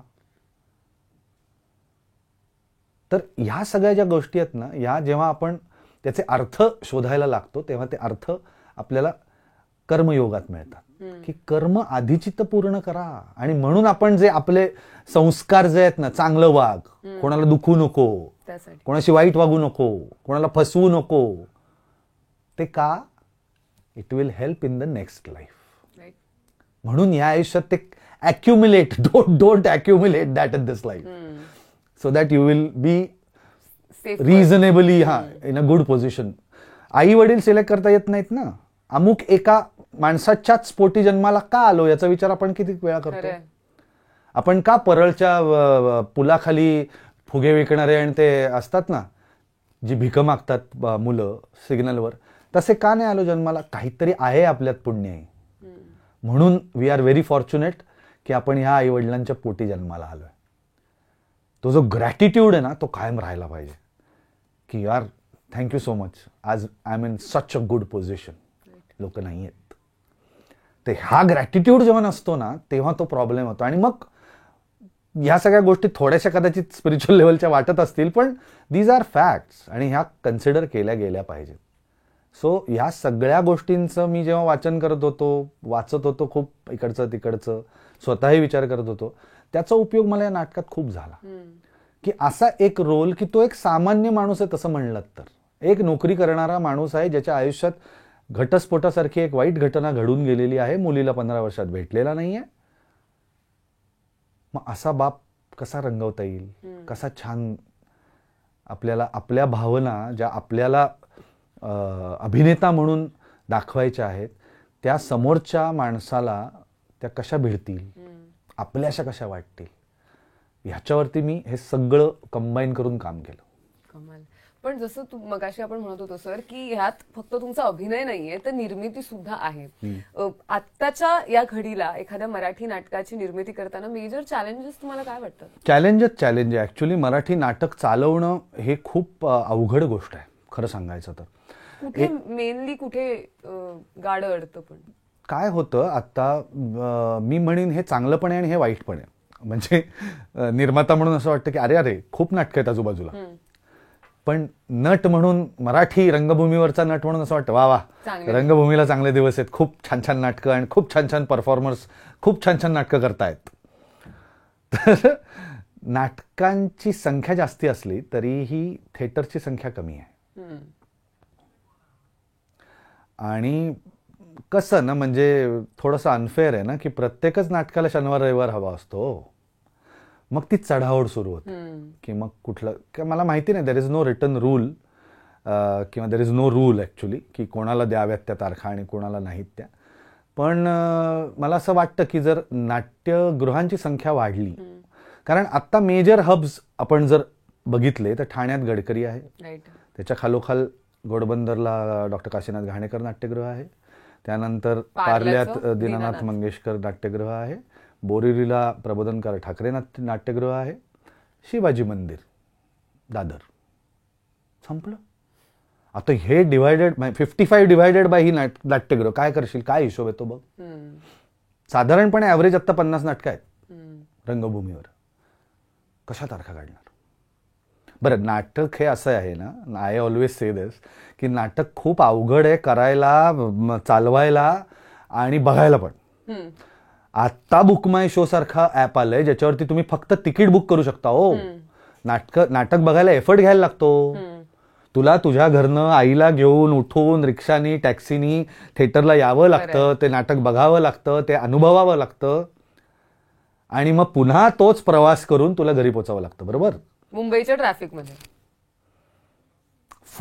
फोनवर सोपं आहे ना, entertainment has become so easily available. Netflix दाबलं, संपला, आला सगळा कॉन्टेंट तुझ्या समोर, मग बस घरात काही कर, झोपाळ्यात बस. नाही असं नाही होत नाही या बाबतीत. म्हणून त्याच्या पुढचा चॅलेंज काय, नाटकाचा प्रेक्षक लिमिटेड. त्यामुळे मी आवर्जून आवाहन करतो की ही फ्रेंड रिक्वेस्ट तुम्हाला आवडली असेल तर तुम्ही जरूर तुमच्या आईवडिलांना सांगा, तुम्ही जर त्या 35 ते 55 एज ग्रुपमधले, कारण या नाटकाला एजच नाही आलं. हे नाटक तुला टीनेजर्सना पण लागू होतं, आवडतं, रिलेट होतं, मिडल एज लोकांना पण ते रिलेट होतं आणि ऑब्व्हियसली त्याचा फटका बसणारी जी जनरेशन आहे ती बिचारे सिनियर सिटीजन्स असतात त्यांना पण रिलेट होतं. त्यामुळे ह्या नाटकाला वयोमर्यादा नाही आहे की हे ना म्हाताऱ्यांचं नाटक आहे, हे ना तरुणांचं नाटक, हे ना मुलांचं. You can't classify this drama. Friend रिक्वेस्टला तुम्ही ते क्लासिफिकेशन नाही करू शकत. त्यामुळे मला असं वाटतं की हा जो क्लास आहे ना नाटकाचा, तो सुद्धा वाढला पाहिजे. दॅट इकॉनॉमी, एकूण अर्थकारण जर लक्षात घेतलं ना तर ते कुठे अडतं, ते लिमिटवरती अडतं. म्हणजे limited number of shows, limited number of dates, limited number of audience. मला मुंबईत नाटक करायला खूप आवडतं, कारण मुंबईत इतका डेडिकेटेड नाटकाचा ऑडियन्स आहे आणि हा मी जेवढी व्यावसायिक नाटकं मी केलेली आहेत त्यात सगळीकडे मी अनुभव घेतलेला आहे. आवर्जून येतात, खूप कौतुक वाटतं मला. त्यांच्यामुळे नाटक जिवंत आहे. जेव्हा सगळा हा समाज याच्यावर नाटक बघणारा जो समाज आहे तो जर OTTवर गेला ना, आय एम सॉरी, नाटक बंद करायला लागेल. पण जसं आता मुंबईचं तुम्ही म्हणालात सर की इथे तर ही काही 4-5 हब्स आहेत असं म्हणूया, मुंबईच्या किंवा पुण्याच्या किंवा मेट्रो सिटीजच्या बाहेर जेव्हा तुम्ही प्रयोग करतात तिथला प्रेक्षक आत्ताच्या घडीला कसा असं तुम्हाला वाटतं आणि तो कसा रिस्पॉन्ड करतोय? नाटका गणिक बदलतं ते. ओके, म्हणजे मी असं म्हणेन की मेट्रोजमध्ये आत्ताचा जो फ्रेंड रिक्वेस्टचा विषय आहे, डिवोर्स, हा खूप ओपनली बोलला जातो कारण की ती मेट्रोपॉलिटन कल्चरच तसं आहे. राईट. पण मी एखाद्या छोट्या गावात फ्रेंड रिक्वेस्ट केलं ना त्याची रिलेटेबिलिटी नसते. कारण तिथे आयदर घटस्फोट ही एक खूप मोठी घटना असते, कारण ते त्या गावचं कल्चर आहे. बरोबर. मेट्रोपॉलिटन सिटीजमध्ये ओपनली बोलल्या जातात गोष्टी, तिथे नाही जात. म्हणून म्हणलं हे नाटकागणिक बदलतं. विनोदी नाटकांना सगळीकडेच आहे कारण की it is entertainment. Me actually हे विचारणार होते की परवाच्या दिवशी सुनील बर्वे आलेले आणि ते बोलता बोलता असं म्हणाले की बऱ्याच वेळेला असं होतं की एखादं नाटक खूप छान असतं पण लोकांना असं वाटतं की ते सिरियस आहे म्हणून लोक बघायला जात नाहीत. आणि ऑफकोर्स ऑप्शनमध्ये एखादं कॉमेडी नाटक असेल तर तिकडे त्या नाटकांकडे ओढा जास्त असतो. पण त्या नादामध्ये एखादं चांगलं नाटक ज्याचा विषय खूप अमेझिंग आहे, कलाकार खूप कमाल आहेत, ते मिस आउट होतं की काय. मला तुम्हाला विचारायचंय, कारण आपण एका अशा नाटकाबद्दल बोलतोय जे आहे तितकं सेन्सिटिव्ह आणि सेन्सिबल. तुम्हाला खरंच वाटतं का की सिरियस म्हटल्यानंतर कुठेतरी माणसं कच खातात बघण्याकडे? असं नाही वाटत मला. म्हणजे मी पर्सनली उल्लेख करीन वाडा चिरेबंदी सारख्या नाटकाचा. सिरियस नाटक आहे. भाऊबंदकी हा अत्यंत कॉमन विषय आहे, नाही का? त्यामुळे इतक्या सिरियस नाटकालाही जातात, चारचौघीलाही जातातच ना. त्यामुळे सिरियस नाटकालाही लोक जातात आणि कॉमेडीला तर जातात, पण ऑब्व्हियसली कॉमेडीचा ऑडियन्स हा जास्त मोठा आहे, कारण की we are talking about entertainment industry. Comedy नाटक हे आउट अँड आउट एंटरटेन करतं. 3 तास तुम्हाला तुमच्या ज्या काही विवंचना आहेत, टेन्शन्स आहेत, त्या विसरता येतात तुम्हाला. पण हे सिरियस नाटकाच्या बाबतीत होत नाही आणि म्हणून रिलेटेबल आहे. पण मी पुन्हा तेच म्हणेन की ते सर्कल आहे की नाटकाचा प्रेक्षक वाढला तर नाटक अजून पुढे जाईल, प्रगल्भ होईल, वेगवेगळे विषय येतील. कमर्शियल नाटकाबद्दल बोलतो. आणि दुसरी गोष्ट, जेव्हा आपण नाटक करतो तेव्हा नाटकातल्या ह्या पिढीनी पुढच्या पिढ्या पण निर्माण करणं गरजेचं आहे. कारण सुरुवात प्रत्येक मराठी रंगभूमीवरती काम करणाऱ्याची, रंगकर्मीची, ही प्रायोगिक नाटक किंवा कुठेतरी शाळेत बसवलेलं नाटक, सोसायटीत बसवलेलं नाटक इथपासूनच होते ना. पटकन कोणीतरी गेलं आणि पहिलं व्यावसायिक नाटक केलं असं होत नाही. नॉर्मली असं होत नाही. त्यामुळे प्रत्येकाने तोही विचार करावा असं मला वाटतं की हे मला प्रत्येकच गोष्टीबद्दल वाटतं. जेव्हा एखादा वकील असतो तेव्हा त्याने त्याचे ज्युनियर्स तयार करायचे असतात. पुढे तू आयुष्यभर 100 वर्ष जगशील, त्याच्यानंतर कोण बघणार ते? तसंच नटांनी सुद्धा किंवा दिग्दर्शकांनी सुद्धा किंवा टेक्निशियन्स, नॉन टेक्निशियन्स, ऍक्टर्स, सगळ्यांनी मिळून ही पुढची पिढी घडवायची असते आणि पुढच्या पिढीलाही तो वारसा द्यायचा असतो. सो प्रत्येकच फील्डमध्ये डिग्निफाईड रिटायरमेंट गरजेची आहे. इंटरेस्टिंग. की बास आता केलं ना, एन्जॉय केलं, छान केलं, अप्रतिम केलं. पण जर एक कलाकार म्हणून स्वतःला एखाद्या गोष्टीसाठी बास आता म्हणणं कठीण नाहीये? मला असं वाटतं ते आलं पाहिजे. हा कॉल अत्यंत पर्सनल आहे. तुम्ही फिजिकली फिट आहात का पासनं ते, आता नाटक म्हणलं तर तुमच्या लक्षात राहतात का डायलॉग, आता विसरायला होत नाही यातनं. कॉन्फिडन्स आहे का स्टेजवर वावरायचा. Age is a very big thing. याचा विचार करत नाहीत लोक की त्या ह्याच्यात गेल्यानंतर बास. जसं विक्रम काकाचं मला फार आवडलं होतं, विक्रम गोखल्यांचं, की माझा स्टेजवरचा आवाज गेलेला आहे, आता मी स्टेजवर काम करणार नाही. जो बुलंद अभिनेता असतो ना, खणखणीत, जो कोणालाही घाबरत नाही, कशालाच घाबरत नाही, तोच हा निर्णय घेऊ शकतो. अरे मग मला पुढे काम नाही मिळालं तर, मला नाटक नाही मिळालं तर काय होईल, मग मला 4 लोक ओळखणार नाहीत, मग मला 4 ठिकाणी बोलवणार नाहीत. इनसिक्युरिटी ही जर नसेल ना, ही त्याच्याकडे कधीच नव्हती. तो कधीही कुठल्याही नटासमोर उभं राहायला घाबरला नाही. तो कुठल्याही कॅरेक्टरमध्ये 100%, 1000% देणारा actor. I have a huge respect. माझं कायम बिलीफ असं आहे की मोठ्या लोकांकडे बघून पण तुम्हाला खूप शिकता येतं. Everyone is not a trained actor, but you can learn. Mohan काका जोशी, विक्रम काका गोखले हे माझे आयडॉल्स आहेत स्टेजवरचे. बघ काय करतायत, कसं केलंय त्यांनी, काय केलं असेल, विचार कर एखादं कॅरेक्टर उभं करताना. बरं, ह्या लोकांचं आहे अवेलेबल फॉर्च्युनेटली. खूप जुने, जेव्हा मी असं काय म्हणतो की मराठी रंगभूमीला, आधी रंगभूमीच होती ना, चित्रपट नंतर आलाय. मराठी रंगभूमीवरती इतके हँडसम नट होऊन गेले. तो फक्त सिंहासन हा पिक्चर काढ, असे तुम्हाला 101 नक्षत्र दिसतात ना त्यात. श्रीकांत मोघे, डॉक्टर मोहन आगाशे, अरुण सरनाईक, डॉक्टर श्रीराम लागू, मधुकर तोरडमल, दत्ता भट, सतीश दुभाषी. दत्ता भट सुद्धा उग्र होते, पण निळूभाऊ फुले, काय चार्म होता पर्सनॅलिटीचा? हा विचारच केला जात नाही की हे कुठनं आलंय, काय काय डेव्हलप केलंय यांनी. टेरर वाटायची की नाही निळूभाऊ काही रोल्समध्ये? का? काय तब्येत होती, 18 इंच बायसेप होता? नाही, पण क्या किया है ऍक्टर ने, क्या किया है. म्हणून मी म्हणलं ना की ह्या लोकांची कामं मी दोघांची ना स्टेजवर जाऊन बघायचो मुद्दाम, काय करतात, हे का नाही येत आपल्याला, आणि ती कुठेतरी पाहिजे, मला हे आलं पाहिजे यार, ती भूक आहे, का नाही येत मला हे. तेवढी जेन्युइनिटी तुमच्यात पाहिजे की मला नाही येत आहे, आय वॉन्ट टू लर्न दिस, हे कसं केलंय. आणि इतके कसलेले कलाकार होते की मी असं ऐकलंय की बाबा गोखले त्यांचं एक वाक्य की एका डोळ्यात आसू आणि एका डोळ्यात हसू. तर विक्रम काकांचा शॉट लागला होता, तर त्यांनी विचारलं की काका, डिरेक्टरने सांगितलं की तू डोळ्यात पाणी हवंय थोडंसं. तर त्यांनी विचारलं कॅमेरा कुठे लागलाय, उजव्या डोळ्यात हवे का डाव्या डोळ्यात हवे?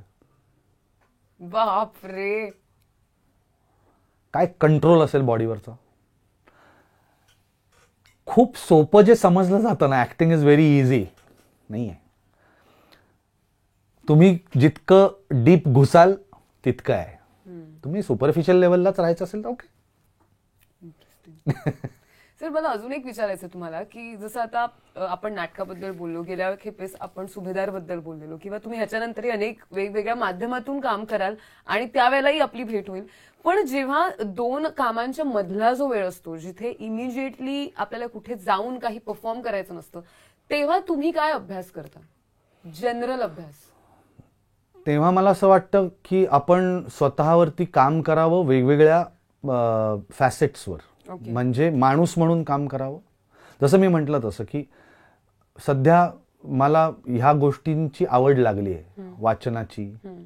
मला हिंदू फिलॉसॉफी आवडते, मला हिंदू मंत्रोच्चार खूप आवडतात. कारण ते कर्मकांडाचा भाग न समजता जर तुम्ही रामरक्षा रोज म्हटलीत तर तुमची डिक्शन चांगली होऊ शकते, हे लोकांना माहिती आहे. हे कशाला म्हणायचं, ह्या याने ते निग्लेक्ट करणं किंवा इग्नोर करणं हे खूप सोपं आहे. पण त्याच्याकडे माझा कल आहे, मी नवीन नवीन गोष्टी शिकण्याचा प्रयत्न करतोय. त्यानंतर हे झालं माणूस म्हणून. आय फर्मली बिलीव्ह की the only thing that is going to be with you permanently is your body. So keep your body in a good shape. त्यामुळे मी त्याच्यावरती काम करतो, फिटनेसवरती. दॅट डज नॉट मीन की मी 4 तास जिममध्ये राहायचं, नाही. Fitness is a very different concept. ती मेंटल पण असते, ती फिजिकल पण असते. त्यामुळे त्याच्यावरती काम केलं जातं. आणि एक तिसरं आहे जे मी ॲक्टर म्हणून काम करतो, की मी वेगवेगळ्या लोकांचं काम बघतो. नॅशनली, इंटरनॅशनली काय केलंय, ते मला रिलेट होतंय का, मी तसं काम करीन का, तसा एखादा रोल मला येईल का. ह्याच्यापेक्षा मला एक गोष्ट मला खूप चांगली येते, I can be a very good audience. म्हणजे मी एखाद्याचं काम ऑडियन्स म्हणून खूप बघू शकतो छान. मला नाही ऍक्टर दिसत तो. मी खूप ट्रिकी गोष्ट आहे. हो, मी ते कॅरेक्टर म्हणून मी चिंची चेटकीन बघू शकतो आणि मी तितकाच लहान होऊ शकतो. तर ते जमतंय का मला. आणि मोठ्या मोठ्या लोकांच्या बायोग्राफीज वाचा. Winners don't do different things, they do things differently. काय केलंय. आणि ह्या लोकांकडनं माणूस म्हणून आपल्याला काही शिकता येतंय का, म्हणून मी म्हटलं ना, माणूस म्हणून पण काम केलं पाहिजे. की मध्ये मी एक छोटीशी रील बघितली श्री रतन टाटांबद्दलची, की त्यांना लाईफटाईम अचीवमेंट अवॉर्ड, त्यांचे एक मित्र सांगत होते, मी त्यांचं नाव विसरलो, तर ते सांगत होते की लाईफटाईम अचीवमेंट अवॉर्ड रतन टाटांना देण्यात येणार होता प्रिन्स चार्ल्स यांच्या हस्ते ब्रिटनमध्ये. आणि तारीख ठरली, लोकांना इन्व्हाइट्स, आणि म्हणे मी हिथ्रोवरती लँड झालो आणि मी फोन ऑन केला तर 11 मिस्ड कॉल्स होते फ्रॉम मिस्टर टाटा. तर मी कॉलबॅक केला की काय झालं. तर ते म्हणले की नाही, असं झालंय की त्यांच्याकडे 2 ऑल्सेशन कुत्री, त्यापैकी एकाची तब्येत भयंकर खराब होती. आणि ते म्हटले की तू सांग त्यांना मी नाही येऊ शकत.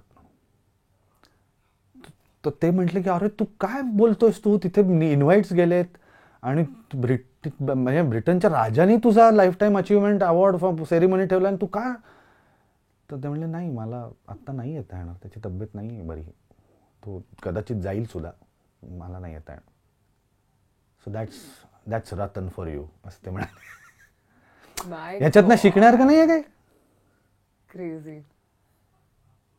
किती मोठा अवॉर्ड सोहळा असेल तो, त्या माणसाने नाही गेला तो माणूस. That's why mister Ratan Tata is Ratan Tata. ह्या माणसांकडनं शिका ना यार. किती छोट्या छोट्या गोष्टींमागे आपण धावतो. खूपच कमाल सर. ह्या गोष्टी खूप महत्वाच्या आहेत आणि this I am sure it makes you a different person, it makes you a better person. Right. ही सेन्सिटिव्हिटीची गोष्ट आहे ना. कोणाच्या तरी हवाली करून ते बघा जरा. खूप सोपं होतं. किती सोपं होतं त्यांना. काय स्टेचरचा माणूस आहे, नाही गेले ते. Crazy crazy. पण तेच मला हे विचारण्यामागचा उद्देश हाच होता की बऱ्याच वेळेला जेव्हा तुमचं काम आम्ही बघतो तेव्हा त्याच्यामागे तुमचा काहीतरी विचार आहे हे दिसतं. आणि as a human also from whatever I have known of you it comes across right. म्हणून मला वाटलं की तुम्हाला विचारावं की जेव्हा इमिजिएट काम नसतं की उद्या मला जाऊन आता कॅमेरा समोर काहीतरी करायचं, त्या दिवशी मी असं काय करू की माझा तरीही दिवस छान जाईल आणि तरीही मी काहीतरी प्रोडक्टिव्ह केलेलं असेल आणि ते मला कधी उपयोगाला येईल त्याचा तर काही नेहमी. एक तर गोष्ट माझ्याकडे कायम मी जिवंत आहे तोपर्यंत राहील ती म्हणजे माझं गाणं. येस. कारण की काय तंबोरे लागले ना की मला 2 तास कसे जातात ते कळत नाही. आणि मग 2 तासाची 3 सेशन्स केली ना की ते 6 तास माझे गेलेलेच असतात इन अ व्हेरी प्रोडक्टिव्ह वे. म्हणजे असं अनेक वेळा झालेलं आहे. गंमत म्हणून सांगतो की पंडित कुमार गंधर्वांनी मैफल किंवा असं एक ग्रुप छोटासा गायला बसूया तसं, तर तंबोरे लावले आणि फार तंबोरे छान जुळले होते. त्यांचा रिलायन्स तंबोऱ्यांवर खूप असायचा. ते म्हणायचे की तंबोरे म्हणजे कॅनव्हास आहे म्हणे माझा, त्याच्यावरती मी ऐकवतो सगळं. तो जो कॅनव्हास वाकडा तिकडा असेल तर मी नाही ऐकू शकणार. त्यामुळे तो कॅनव्हास सरळच पाहिजे. ते चित्राच्या भाषेत खूप बोलायचे. कारण की ते मुंबईत आले की he used to visit Jahangir art gallery. चित्रकला फार आवडायची त्यांना. म्हणजे ते म्हणून म्हणलं ना की ते बोलायचे पण त्या कॉन्टेक्स्टमध्ये कधी कधी. की एकदा गायला सुरुवात केली आणि लोकांमध्ये कुजबूज काय गातायत. तर ते म्हणले काही नाही, मी यमन कल्याणच गातोय, फक्त मी आत्ता रागाचं प्रोफाईल रंगवत होतो. तुम्हाला समोर ना आलं की माणूस ओळखता तुम्ही, मी साईडने दाखवत होतो तुम्हाला राग. माय गॉड. वाव. तर ह्या सगळ्या लोकांचे हे विचार जेव्हा तुम्ही ऐकता ना तेव्हा तुमचे पर्स्पेक्टिव्ह पण मोठे होतात, ब्रॉड होतात. तंबोरे लावून झाल्यावरती 2 तास तंबोरे वाजले, गायले नाहीच ते. आणि 2 तासानंतर म्हणले झालं संपलं की म्हणे, अजून काय ऐकवायचं, खूप ऐकवलं तंबोऱ्यांनी म्हणे. प्रत्येक गोष्ट त्यांची इतकी अद्भुत होती पंडित कुमार गंधर्वांची, जी माझ्या गुरुजींकडनं मला कळली. की अनुभव घेणं ते म्हणायचे फार महत्वाचं आहे रे म्हणे. आता पावसाळा सुरू होणार आहे तर सगळ्यात इथे मल्हार फेस्टिवल वगैरे जे चालू होता, तर मल्हार किंवा मिया मल्हार गाताना ते म्हणायचे की छत्री घेऊन पावसात नाही जायचं. छत्री घेऊन पावसात जाणाऱ्याला मिया मल्हार गाताच येणार नाही. पावसाची झड अंगावरती काय लागते हे जेव्हा म्युझिशियनला कळतं तेव्हा तो मिया मल्हार चांगला गाऊ शकतो. तो अनुभव आहे. शुद्ध सारंग गाताना दुपारी 12चं ऊन तळपतं डोक्यावरती कसं लागतं तसा शुद्ध मध्यम लागला पाहिजे शुद्ध सारंगातला, असं ते म्हणायचे. पण जेव्हा असं माझ्याकडे येतं ना तेव्हा आपल्याला रिलेट होतं की अच्छा म्हणजे काय, आणि मग त्याच्या मागे आपण सतत राहतो. त्यामुळे मी म्हणलं असं की गाणं is such an integral part की ते कधीही सुरू होतं आणि किती वेळही चालू राहू शकतं. आणि गेल्या खेपेला तुम्ही खूप सुंदर गोष्ट मला ऐकवली होती आणि त्यानंतर ती गोष्ट सुद्धा माझ्यासोबत कायम राहिली. आणि दिस इज द बेस्ट पार्ट की कोणत्याही चित्रपटातलं ते गाणं नव्हतं. आणि जेव्हा मी त्या गाण्याचंही रील सोशल मीडियावरती टाकलं तेव्हा ते इतकं शेअर झालं, कारण ते ते इतकं सुश्राव्य होतं आणि ते इतकं सुंदर होतं, तेवढा भाग सुद्धा ऐकणं. आणि बेस्ट गोष्ट ही झाली की ते ऐकल्यानंतर अजून इतकी ओढ मनात निर्माण झाली की हे पूर्ण ऐकायचं. आता ते होतं ना, आपला लूप लागतो मग, की जोपर्यंत ते होत नाही तोपर्यंत चैन नाही पडत. तसं अनेक लोकांनी मला त्यांचा फीडबॅक कळवला की त्यानंतर जाऊन त्यांनी सुद्धा ते कॉम्पोजिशन ऐकलं, त्यांना ते आवडलं. त्यामुळे थँक्स टू यू पुन्हा एकदा की अशा वेगवेगळ्या रील्सच्या माध्यमातून तुम्ही कधी कोणाला गाणं, कधी कोणाला विचार, कधी कोणाला अजून काहीतरी दिलेलं आहे. मी तुला पुन्हा एकदा तेच सांगतो की ह्या सगळ्या लोकांचं मी ते गाणं गायलो ते कदाचित नसेल माहिती लोकांना, पण पंडित जितेंद्र अभिषेकी बुवा वॉज अ फॅन्टॅस्टिक फॅन्टॅब्युलस कॉम्पोजर.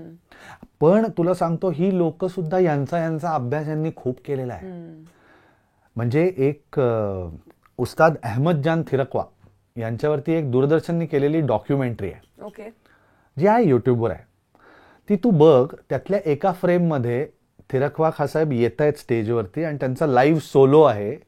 समोरच्या लाईनीत पु ल देशपांडे आणि अभिषेकी बुवा आहेत. वर बघा, म्हणजे जी परफॉर्मर्स आहेत आपल्यापेक्षा ग्रेट आहेत ना, त्यांच्याकडे या लोकांनी बघितलं, त्यांना ते कळलेलं होतं की समोर बसून अहमदजान थिरकवा खासाहेबांचा तबला ऐकायचा आणि अगदी असे मांडीला ते आल्यानंतर असे ते माय गॉड असं आहे. मी तुला पाठवीन ती डॉक्युमेंटरी, इट्स देअर. त्यात बघ ते दोघं जण आहेत. ही जी एक खूप छान डेफिनेशन होती की संगीत म्हणजे काय किंवा शास्त्र म्हणजे काय, तर जे बाहेरून आत जातं ते शास्त्र, आतनं बाहेर येते ती कला. तर ते सगळं पचवून ही लोक जेव्हा कंपोज करायची, तर ते सगळं असं वाटतं ना अल्टिमेट आहे, ह्याच्या पलीकडे नाही आहे, फार सुंदर आहे. कारण तो ध्यास असायचा की मी जे करीन ते सुंदरच करीन, चांगलंच करीन, सुश्राव्यच करीन. तो हा सगळा तोच आहे भाग जो मी काय म्हणतो की सतत बघा ना, काय लोक खूप छान छान करतात रे आजूबाजूला. एक ट्रॅकवरती राहिलं तर नाही होत. Don't get comfortable. खूप महत्वाचं आहे आय एम शुअर हे की वेगवेगळ्या. आणि तुम्ही म्हणालात तसं की जसं कुमारजींचं तुम्ही म्हणालात की ते पेंटिंगच्या भाषेत बोलायचे, विच मीन्स ते पेंटिंग सुद्धा बघायचे.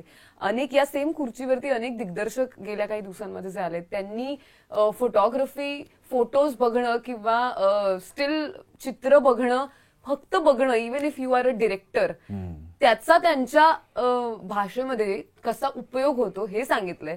कधी कोणी सांगितलंय की कोणाला तरी स्वयंपाक करताना बघून सुद्धा त्याचा सुद्धा त्यांच्या कलेवरती परिणाम होऊ शकतो. So it is all so mixed in a way. मला वाटतं मी तुमच्यासोबत बोलतच राहू शकते. आपल्याला बाय द वे 1 तास झालेला आहे ह्या नोटवरती, असं मला इथे सांगितलेलं आहे. पण 2 क्विक प्रश्न मला विचारायचे आहेत. म्हणजे अर्थात नाटकाबद्दल आपण विस्तृत बोललो, रंगभूमीच्या आजच्या परिस्थितीबद्दल बोललो, चित्रपटाबद्दल आपण गेल्या खेपेस बोललो. त्यामुळे सॉरी जितके लोक कॉमेंटमध्ये लिहिणार आहेत की त्यांना का नाही विचारलं सुभेदार बद्दल वगैरे, तो इंटरव्ह्यू मी इथे लिंकमध्ये देईन, तो जाऊन बघा. पण जर 2 शेवटचे प्रश्न विचारायचे. सगळ्यात पहिला म्हणजे हा प्रश्न सगळ्यांना विचारते की कलाकार म्हणून एखाद्या व्यक्तीची अशी काही मूल्य असतात की त्यांच्यासोबत तडजोड होत नाही, मग कुठेही तुम्ही काम करा. तुमच्या बाबतीत अशी काही मूल्य आहेत का? डेफिनेटली आहेत. मला असं वाटतं की मी स्वतः खूप क्लीन काम करणारा माणूस आहे. त्यामुळे जे वर्क एथिक्स असतात ते मी पूर्णपणे पाळतो. म्हणजे आता काय क्षेत्राबद्दल असं नाही म्हणत आहे मी इन जनरलच एथिक्स पाळणारा माणूस आहे. म्हणजे मी एखादी तारीख दिली तर मी दिली असं सांगतो. म्हणजे आता हे पण मी कोणाकडनं शिकलो? अमरीश पुरींकडनं शिकलो. अमरीश पुरी जेव्हा वाचलं होतं मी की अमरीश पुरींना जेव्हा एक तो काळ होता की जेव्हा ती पर्सनॅलिटी अशी होती ना प्रत्येक सिनेमात Amrish Puri, everyone wants to work with him then. तर ते तारीख तुला दिलेली आहे मी, तर हा दुसरा समोरनं आला म्हणला मला तारीख पाहिजे, तर ते कधी तुझी तारीख कॅन्सल करून दुसऱ्याला द्यायचे नाहीत. Maybe if he is luring you with some extra money की चला मी तुम्हाला तेव्हा चल 15-20 हजार रुपये जास्त देतो. He never used to do that. ते म्हणायचे तुमची अडचण आहे का, तर तुम्ही त्या माणसाला फोन करा, त्यांनी जर परवानगी दिली तर मी तुमच्यासाठी शूट करेन, नाही तर मी नाही तारीख बदलणार. So he was not after BBDs, bigger better deals, की मला हा जास्त चांगले पैसे येतो मग इकडे नाही. हे मी त्यांच्याकडनं शिकलो की नाही, का तारीख बदलू मी. म्हणजे नाटकाचा प्रयोग आहे आणि एक इव्हेंट आला ज्याचे पैसे खूप जास्त आहेत, नाही, माझ्या नाटकासाठी माझा प्रेक्षक येणार आहे, तो पैसे खर्च करून येणार आहे, तो मुंबईत पावसाळ्यात जर नाटक असेल तर तो टॅक्सी, ट्रेन, बस करून येणार आहे, तो माझा परफॉर्मन्स बघायला येणार आहे, त्याची किंमत मी नको ठेवायला. पैसा येस, इट इज इम्पॉर्टंट, पण त्याच्या पलीकडे त्याला महत्व नाही द्यायचं. त्यामुळे ते किती त्याच्या मागे धावायचं हे ठरवायचं. म्हणून मी म्हटलं की वर्क एथिक्समध्ये मी एकदा मी कधीही असं डबिंगला, हो कधी लावतोय डबिंग, करून टाकू, मला काम संपवायला आवडतं, नाही मला नाही आवडत, मला कुठल्याच बाबतीत नाही आवडत, चल संपूयात हे, कधी लावतोय, लगेच लाव डबिंग, करून टाकू. माझे वर्क एथिक्स खूप स्ट्रॉंग आहेत, त्यामुळे कदाचित मी सगळ्यांबरोबर नाही काम करू शकणार. पण म्हणून म्हणलं मी की मी काय एका स्पेसिफिक कॅम्पचा माणूस नाही. माझे सूर जुळावे लागतात. मात्र मला तू तुझी व्हिजन सांग. तू भले नवीन डिरेक्टर असशील, नवीन डिरेक्टर रायटर असशील, पण तुझी व्हिजन जर मला दिसली, मी माझ्याकडनं इनपुट तुला नक्की देईन. त्याचा गैरसमजही नसावा की हे मी जरा सिनियर आहे त्यामुळे ऐक माझं, असं नाही आहे. आपलं प्रॉडक्ट अजून चांगलं कसं करता येईल त्याच्यासाठीचे इनपुट्स येते. बरं, त्याचा फायदा तुलाच होणार आहे, कारण मी काम करणार, मी चांगलं काम करणार, नाव तुझं रायटर डिरेक्टर म्हणून होणार, तुला अजून 4 प्रोजेक्ट्स मिळणार. हाच माझा थॉट प्रोसेस आहे, राहील. त्यामुळे मी म्हटलं तसं की मी कदाचित सगळ्यांबरोबर नाही काम करू शकणार, पण येस कोणीतरी नवीन येतं की सर हे असं असं आहे, माझं डेब्यू फिल्म आहे आणि तुम्ही प्लीज माझी स्क्रिप्ट वाचा. हो वाचतो, माझे सजेशन्स तुला सांगतो, असं असं करूयात काम. मग मी पैशाला नाही महत्त्व देत, ठीक आहे चल होईल. काय होतं ना की ह्याच जनरेशन बरोबर काम करूनच पुढे ते, मी मगाशी जे म्हटलं पुढची जनरेशन कशी तयार करणार. कधीतरी माझे आजचे डिरेक्टर्स म्हातारे होतील का नाही, कधीतरी काम करायचं थांबवतील की नाही, मग नवीन मुलांना नको चान्स द्यायला. बरं, the new generation is very creative. माझीच मुलगी मी बघतो की आपण असं करू, आपण तसं करू. अरे म्हणलं हे तर 20व्या वर्षी काय आम्हाला अंधार, काय करणार आहोत आयुष्यात आपण 20व्या वर्षी, काय माहिती नव्हतं, आणि ही हे करायचं हे त्याच्यानंतर मी असं बघत बसतो अनेक वेळा तिच्याकडे. आय एम इम्प्रेस्ड की इतकी क्लॅरिटी. आय एन्व्ही. त्यामुळे yes I have a very strong work ethic आणि मी त्याच्यापासून हालत नाही कधी. एक जाता जाता प्रश्न, आणि तोही म्हणजे मला एकतर अनफॉर्च्युनेट वाटते की अजूनही हा प्रश्न मला विचारावा लागतोय, पण आजूबाजूला अशा घटना घडत असतात. आपण सुरुवात कुठेतरी फ्रेंड रिक्वेस्ट सोशल मीडियापासून केलेली, मला शेवट सुद्धा सोशल मीडियावरती करायचा आहे. एव्हरीबडी नोज की सध्या सोशल मीडियावरती काय चाललंय, असे किती कलाकार आहेत जे ट्रोलिंगला बळी पडले, ज्यांच्या आयुष्यातल्या अनेक महत्वाच्या गोष्टी चेंज झाल्यात जस्ट बिकॉज लोक काहीतरी तुमच्याबद्दल बोलत होती. ट्रोलिंग आणि हे सगळंच, ह्याच्याबद्दल तुमचं काय मत आहे सर जाता जाता, आणि जर तुमच्या बाबतीत असे अनुभव तुम्हाला आलेत का ट्रोलिंगचे, आणि तुम्ही कसं, is it mentally very disturbing at times? It is. कारण सोशल मीडिया, म्हणजे त्या प्रश्नाचं उत्तर मी आधी देतो की मेंटली डिस्टर्बिंग आहे का, तर खूप. त्या माणसाला तर आहेच, त्यांच्या घरातलं वातावरण अत्यंत बेकार झालेलं असणार आहे. ज्या लोकांना ट्रोलिंग फेस करावं लागलेलं आहे त्यांना. त्याच्यातली सगळ्यात महत्त्वाची गोष्ट मला असं वाटतं की अत्यंत पर्सनल ओपिनियन आहे की खूप साऱ्या गोष्टी सोशल मीडियावरती मला पर्सनली द्यायला नाही आवडत. ओके, तर सगळ्यांनीच सोशल मीडिया थोडा जपून वापरला पाहिजे असं मला वाटतं. कारण मी पहिल्याच प्रश्नाचं उत्तर मी दिलं होतं की फेसलेस मीडिया आहे. एक XYZ नावाचा माणूस जो पार आई बहिणीचा उद्धार करून ट्रोल करतो, तो खरंच असेल अस्तित्वात कशावर ना, त्याच नावानी. त्यामुळे त्याच्याकडे लक्ष किती द्यायचं. आधी एकतर मला हा परवा प्रश्न कोणीतरी विचारला होता की अशा भूमिका करून जेव्हा तुम्हाला पर्सनल आयुष्यात ते बर्डनसम वाटत नाही का, तर मी म्हणतो हो वाटतं, आणि ते बर्डन मी स्वतः स्वखुशीने घेतलंय. आज जेव्हा मी उदाहरण दिलं होतं की कर्वे रोडला मी कुठेतरी एका दुकानात चाललो होतो, मी तिथनं बाहेर आलो आणि एक मुलगा हेल्मेट घातलेला बाईकवरनं असा पुढे गेला 100 मीटर. त्यांनी रस्त्याच्या मध्ये बाईक लावली, हेल्मेट तिथेच टाकलं, तो आला, त्यांनी चप्पल काढली आणि त्यांनी माझ्या पायावरती डोकं ठेवलं. कोणाचा नमस्कार आहे हा? बाजीप्रभूंचा ना, तानाजींचा ना. हे कायम लक्षात ठेवायचं, म्हणजे पाऊलच वाकडं पडत नाही. की जो माणूस आज चप्पल काढून तुझ्या पायावरती डोकं ठेवतो, तो कोणाला नमस्कार करतोय हे विसरू नकोस. आणि हे म्हणून म्हणलं, हे बर्डन आहे, पण ते बर्डन तुम्ही स्वखुशीने स्वीकारायची ताकद असेल तुमच्यात तरच ते करावं, नाही तर करू नये. नाही तर आहेत ऑप्शन्स आपल्याला, खूप आहेत. मीडियम खूप वाढलेत, ज्याला आपण व्हिज्युअल मीडिया म्हणतो. व्हिज्युअल मीडिया वाढलाय, सोशल मीडिया वाढलाय. सोशल मीडियावरती काय म्हणूयात त्याला, फेमस होण्याचे अनेक मार्ग आहेत, पण तुम्ही हे करता तेव्हा नाही अलाउड. सो लक्ष न देणे हा त्यातला एक मेजर फॅक्टर आहे. कारण की तुम्हाला आयडेंटिफायच करता येत नाही ग. It's a faceless media. कोण तुम्हाला शिव्या देतंय, कोण तुमची आई बहीण काढतंय, हे तुम्हाला आयडेंटिफायच करता येत नाही. मग त्याच्याकडे लक्ष का द्यावं? तू माझी मैत्रीण आहेस आणि तू मला काहीतरी वाईट साईड बोललीस, I have someone to identify. असं सोशल मीडियावरती कोणीच नाही ना. तुझे 5,000 लोक संपले एकदा फेसबुकचे, तर तू कोण बरं 5,000 पैकी 5,000 लोकांना ओळखतोस का? नाही ओळखत. मग फक्त म्युच्युअल फ्रेंड बघितला जातो, फ्रेंड रिक्वेस्ट ऍक्सेप्ट करता, अच्छा ओके याचा म्युच्युअल फ्रेंड, त्याच्या पडायचंच नाही त्यात. त्यामुळे गप्प बसणे आणि शक्यतो आधी ते अंगाशीच न येऊ देणं हे सगळ्यात महत्वाचं. कारण ते एकदा सोशल मीडियाचं trolling can get to your mind so much की ते खूप डिस्टर्बिंग होत जातं. म्हणूनच मी तुला म्हटलं ना की सोशल मीडिया कसा वापरायचा ह्याचे रूल्स प्रत्येकाने आधी ठरवून घ्यायचे. जसं मी म्हटलं स्वतःसाठी की छान आहे आणि मला ते तुम्ही बघावं असं वाटतं, आणि हे बघा हे छान आहे, एवढंच टाकतो. Anything inspirational, anything which is beautiful, larger than life, I share.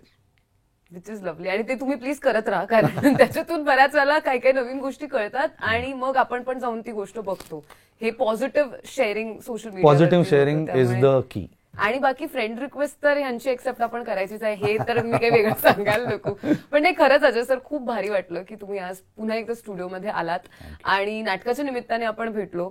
जेव्हा मी नाटक बघायला आलेले तेव्हा मला माहितच नव्हतं की आपण पुन्हा एकदा भेटून नाटकाबद्दल इतकी चर्चा करणार आहोत. मी अगदी नाटक बघायला आले म्हणून नाटक बघायला आलेले, आणि मला आनंद होतोय की बरं झालं मी ते नाटक बघितलं, कारण त्यामुळे आज मला खूप वेगळ्या गोष्टी तुम्हाला विचारता आल्या, कॉन्टेक्स्ट होता.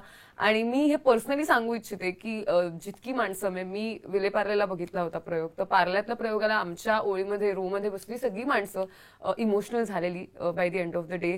प्रत्येकाला वेगवेगळं काही वाटत होतं.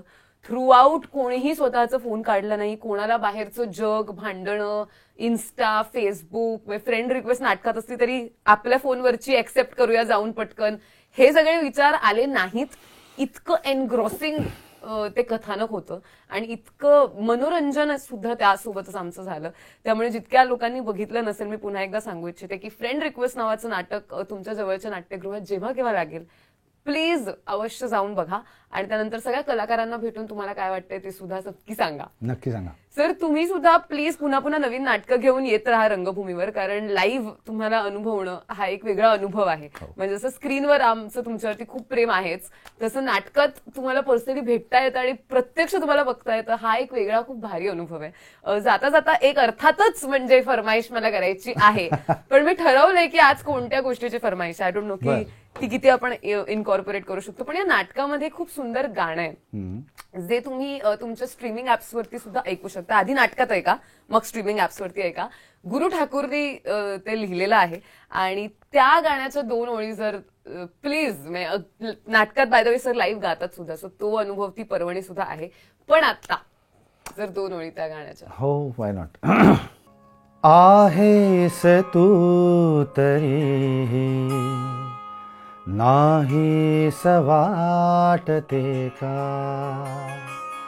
आहेस तू तरी नाहीस वाटते का डोळ्यामध्ये अवेळी आभाळ दाटते का